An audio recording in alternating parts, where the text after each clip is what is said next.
Lumampaw view deck sa Cuenca, Batangas kung saan tanaw ang ganda ng Taal Lake. Pasyalan sa report ni Paul Hernandez ng GMA Regional TV Balitang Southern Tagalog.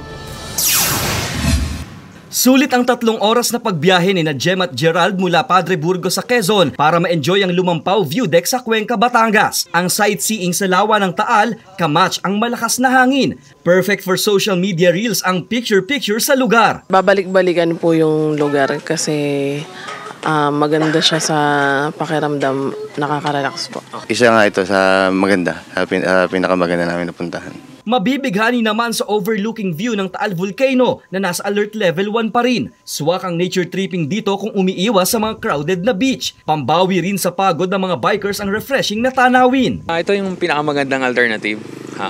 Itong at least makita mo yung nature at saka yung fresh air. Nakaka-presko gawa ng pagod po ay nakakita ng magandang view kaya masaya. Nasa Cuenca, Batangas ang Mount Bacolod na paboritong dayuhin ng mga pilgrims at mountaineers tuwing mahal na araw. Pero 4 na taon na rin munang hindi pinapaakyatan dahil ongoing ang maintenance rito. Libreng mapapasyalan ang lugar pero ipinapaalala ang kalinisan. Ayon sa Provincial Tourism and Cultural Affairs Office ng Batangas, higit 2 milyon ang tayang bilang ng mga turistang papasyal sa lalawigan ngayong Holy Week.